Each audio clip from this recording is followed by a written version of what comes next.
साथियों नमस्कार। आज भारत के प्रधानमंत्री नरेंद्र मोदी जी देश की महिलाओं से माफी मांग रहे हैं, देशवासियों से माफी मांग रहे हैं।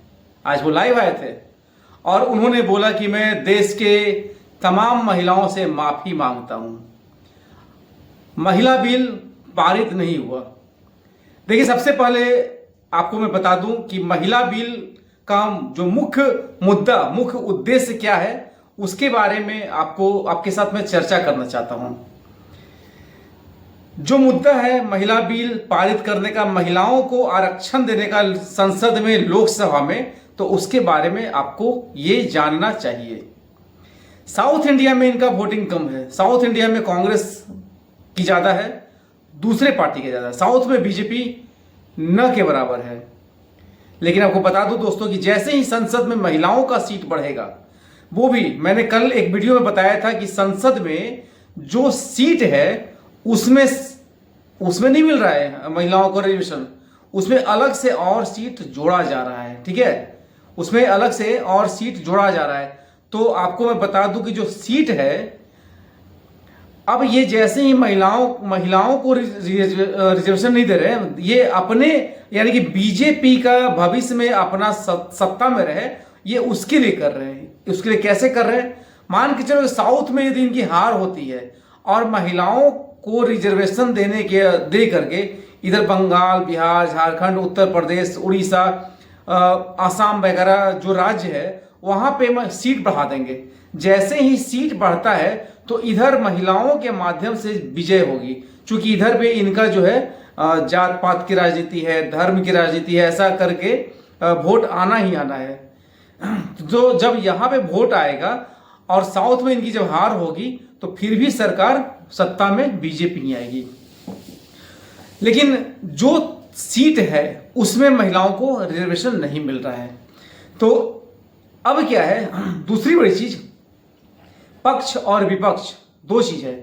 सदन में सत्ता वाली सरकार भी है और विपक्ष वाली सरकार भी है। तो ऐसा कहीं नहीं होता है कि आप जो नियम कानून लाएंगे उसका विपक्ष वाला आपके साथ सहमत देगा।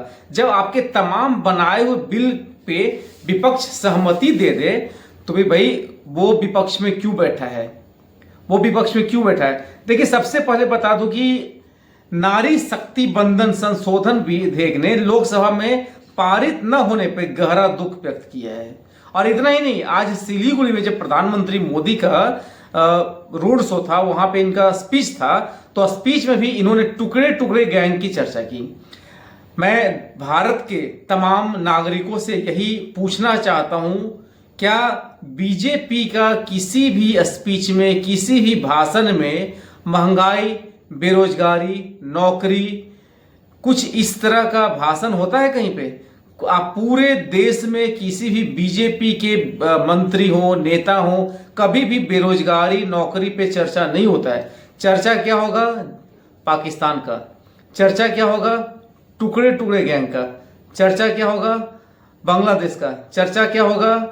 मतलब अनवांटेड चीजों का चर्चा होता है। मुख्य जो मुद्दा है उस मुद्दा पे कभी चर्चा ही नहीं होता है। देखिए, प्रधानमंत्री ने हाथ जोड़कर देश की माताओं और बहनों से माफी मांगी कि सरकार इस महत्वपूर्ण विधेयक को पारित कराने में सफल नहीं रही।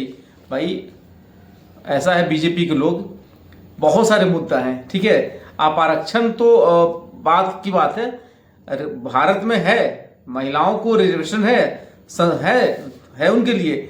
लेकिन क्या है कि उनको रोजगार तो आपको देना नहीं है। रोजगार पे तो कहीं चर्चा नहीं होता है। वंदे भारत आपने ट्रेन चला दिया, लेकिन वंदे भारत में जो काम करने वाले लोग हैं उनको 8,000 10,000 में 12 घंटे की ड्यूटी लिया जा रहा है। आपका कभी भी इस पे कोई मुद्दा नहीं हुआ। राघव चड्ढा ने संसद में एक से एक चीजों का व्याख्यान किया, वैसा आपके किसी भी बीजेपी के लोगों ने नहीं बोला। तो आपको बता दूं कि इतना ही नहीं मेरे दोस्तों, इस पे अखिलेश यादव, कांग्रेस, तमाम लोगों ने विरोध जताया कि आप मुद्दे से हट करके आप बात कर रहे हैं और भविष्य में बीजेपी ही सदन में आए, इसीलिए कहीं आपकी हार हो रही है तो आप दूसरे जगह पे अपने एमपी को बढ़ाना चाह रहे हैं ताकि सत्ता में आप ही रहे, बरकरार रहे किसी तरीके से। तो ऐसा कोई काम मत कीजिए जिससे आपको देश से और देश के जनता से माफी मांगना पड़े।